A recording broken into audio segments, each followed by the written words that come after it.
जो कमजोरी आपके जीवन में बार बार रिपीट होते हैं वो है अपने अंदर का रावण खत्म करने की नाभि। इसीलिए इस 6 मास में उस नाभि के अंदर तीर लगाना है, उसको रिपीट होने नहीं देना है, तब रावण के गले कटेंगे। तो यह है पुरुषार्थ। तो सबसे पहले हम उस कमजोरी को, अपने अपने अंदर जो कमजोरी है उसको हम कैसे पहचाने कि मेरी क्या कमजोरी है, मेरी अपनी खुद की क्या कमजोरी है, वो कैसे पहचाने। हर एक को अपने अपनी जीवन कहानी तो पता है, ये जीवन की लास्ट का जो जन्म है इसकी कहानी तो सबको पता है। तो मेरे अपने जीवन काल में बचपन के 6 साल से लेकर के ज्ञान में आने तक मेरी कौन सी ऐसी कमजोरी रही जिसके कारण मैंने कुछ गलतियां की हैं, जिसके कारण मैंने कुछ नियम संयमों का उल्लंघन किया है। कौन सी मेरे अंदर ऐसी ज्यादा कमजोरी थी जिसके कारण मैं माया के तरफ आकर्षित होता रहा, कुछ गलतियां करता रहा, और जिसके कारण अभी भी मेरा दिल खाता है। वो मेरी कौन सी कमजोरी है अज्ञान काल की। और उसके बाद मुझे बाबा मिला, बाबा का ज्ञान मिला, श्रीमत मिला। लेकिन ये सब कुछ मिलने के बाद कभी कभी कौन सी ऐसी मेरी कमजोरी है जिसके अधीन मैं हो जाता हूं, मैं चाहता नहीं है, लेकिन तो भी वो संस्कार के वश हो जाता हूं, उस कमजोरी के वश हो जाता हूं। और दोनों देखा जाए अज्ञान काल की और ज्ञान की वही होगी। भले अभी उसका रूप बदल गया होगा, पहले एक्टिविटी में आता था, अभी कभी संकल्प में आता है, कभी दृष्टि में आता होगा, कभी कभी कर्मों में अभी भी आता होगा। तो जिस संस्कार के वश या जिस कमजोरी के वश आप बार बार होते हैं वो है मेरी अपनी खुद की कमजोरी। और इस कमजोरी को ही हमें खत्म करना है। और इस कमजोरी को अगर हम खत्म करेंगे तो बाकी जो छोटी छोटी कमजोरी है वो भी खत्म हो जाएंगी। जैसे युद्ध में एक नीति होती है, इधर दुर्योधन की सेना है, दूसरी तरफ अर्जुन की सेना है। तो दुर्योधन किसको तीर मारेगा, ये अर्जुन किसको मारेगा? अर्जुन दुर्योधन को मारेगा, उसकी बाकी जो छोटी छोटी सेना है उसको नहीं मारेगा। अगर दुर्योधन मर जाएगा तो बाकी सेना जो रही है वो सब भाग जाएंगी, क्योंकि उसका जो मेन है वो क्या हो गया, मर गया। अर्जुन अगर दुर्योधन को मारने के बजाय बाकी सबको मारता जा रहा है, मारता जा रहा है, मारता जा रहा है, उसको विजय नहीं कहेंगे। इसी तरह आज हमें भी युद्ध करना है। हम क्या कहते हैं, हम ज्ञान में आए, मैंने ये छोड़ा, ये छोड़ा, ये छोड़ा, ये छोड़ा, बस ये एक रह गया है। और जो रह गया है वो जब हमारे ऊपर अटैक करता है, जिसको अब तक हमने छोड़ा था वो दोबारा जिंदे हो जाते हैं। और फिर हम कहते हैं ऐसा क्यों हो गया। इसीलिए अब हमें उस संस्कार को परिवर्तन करना है, उस कमजोरी को परिवर्तन करना है, और तब हम निर्विघ्न रह सकते हैं। तब हम तीव्र पुरुषार्थी बन सकते हैं, तब शक्तिशाली बन सकते हैं। तो हर एक अपनी अपनी कमजोरी को पहचाने। बाकी औरों को पता नहीं है, औरों को लगेगा ये बहुत अच्छा तीव्र पुरुषार्थ कर रहे हैं, ये बहुत अच्छा चल रहा है, लेकिन हमें पता है कि हम कितना पानी में हैं, हमें पता है कि हम क्या क्या कर रहे हैं। अपने से तो कोई छिपा नहीं सकता, क्योंकि बाबा कहते हैं ना, अंतिम समय जो भी आपकी कमजोरी रही है, माया का फोर्स बढ़ता जाएगा,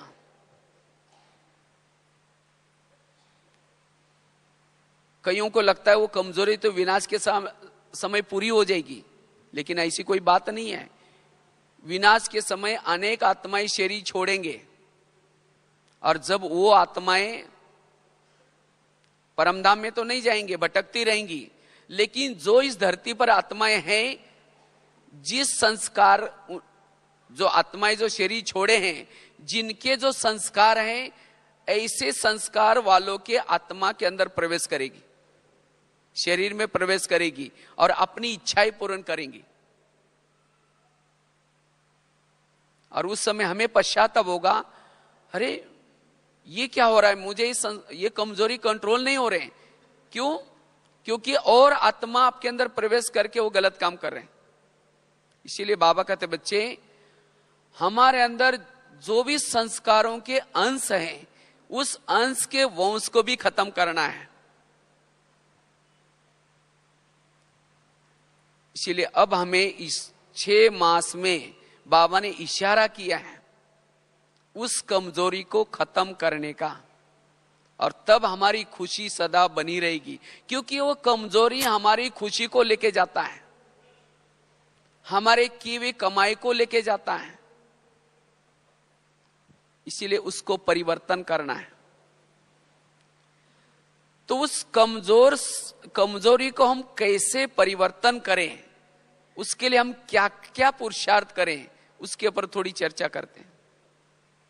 जो कमजोरी है उसको कैसे ढूंढना है और क्यों जरूरी है, इसको तो समझ लिया ना। मेरे अंदर कौन सी कमजोर संस्कार है वो समझ लिया ना। और वास्तव में यही कमजोरी मेरा दुश्मन है।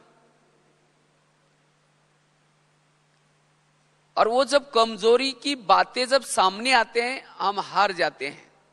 जैसे भीष्म के सामने जब शिकंडी आ जाता था, उसके तीर और उसके कोई भी हथियार काम नहीं करते थे, चुप हो जाता था। इसी तरह हर एक की कमजोरी हर एक के लिए शिकंडी है। क्यों? मैंने उस कमजोरी को अपना साथी बना करके अल्पकाल का सुख जन्म जन्मांतर का लिया है। और इसीलिए जब वो शिकंडी सामने आता है, हमारे पास ज्ञान बल, योग बल काम नहीं करता। इसीलिए अब उसके ऊपर हमें जीत प्राप्त करना है। ये हमारा अंतिम पुरुषार्थ है। और जब उस कमजोरी के ऊपर जीत प्राप्त करेंगे, हमारी शक्तियां बचेगी, हम स्वयं को मास्टर सर्वशक्तिवान बना सकेंगे।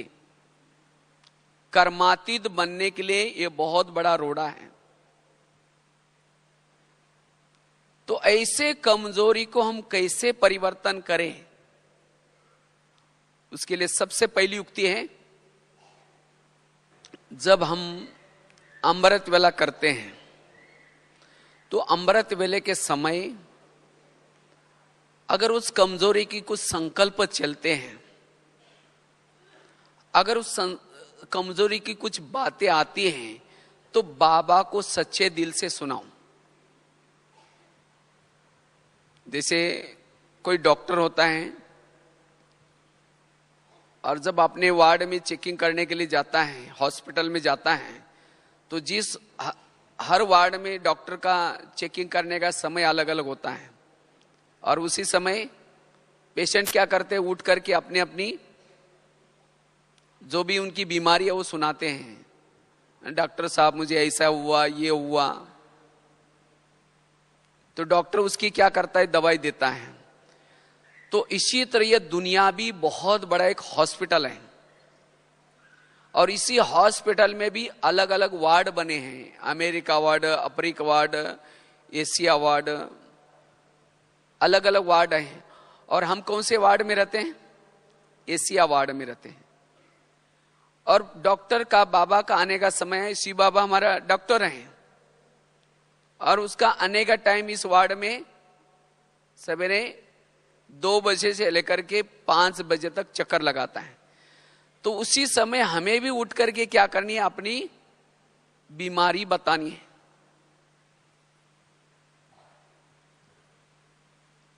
अगर बाबा को सुनाएंगे, बाबा मेरे अंदर अभी तक ये कमजोरी है, मुझे उसके कल संकल्प चले, मेरी दृष्टि गई, मेरा ऐसा हुआ, जो भी है सच्चे दिल से सुनाओ।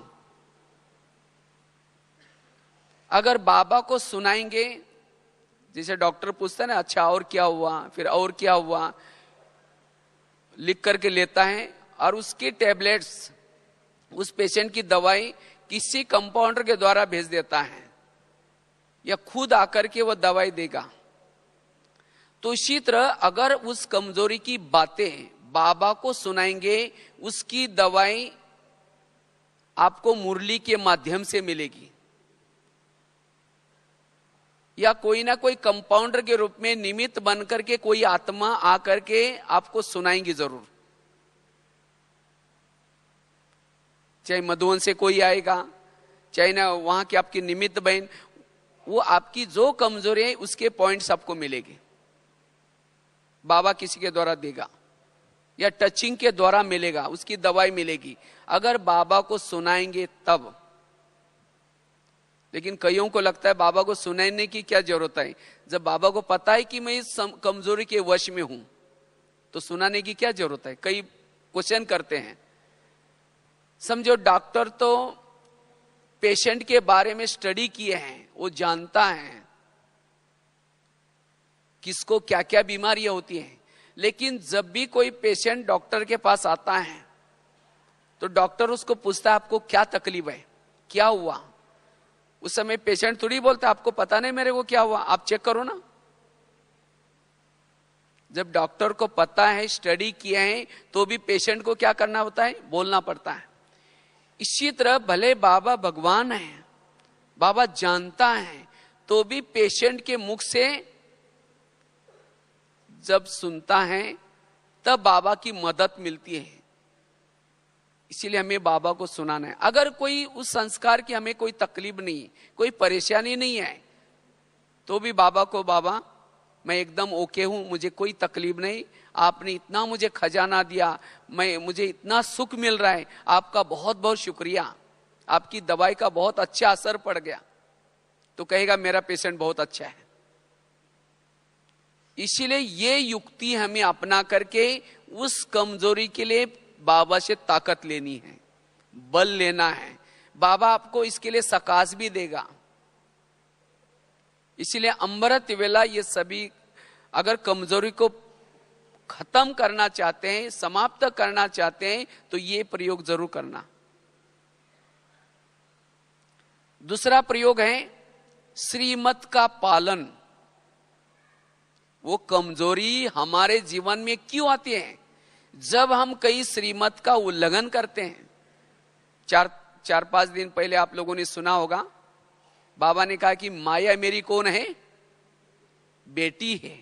जब माया बाबा की बेटी है तो हम बाबा के कौन है, बच्चे हैं।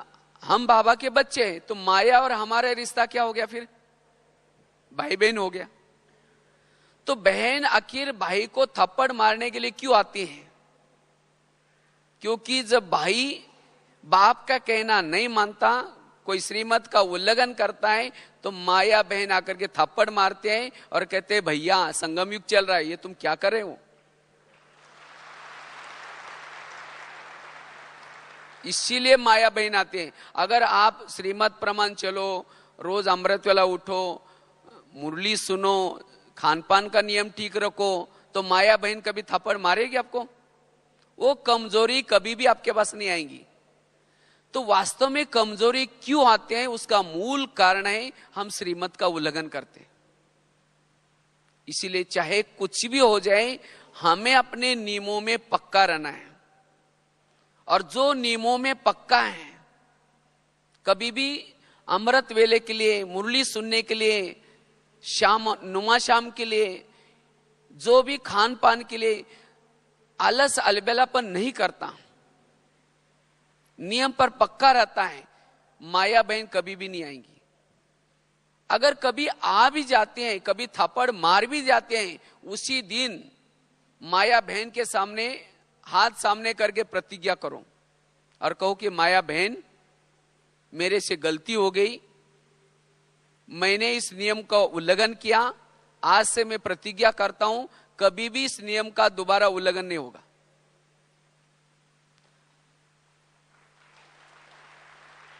तो जो नियम में पक्का है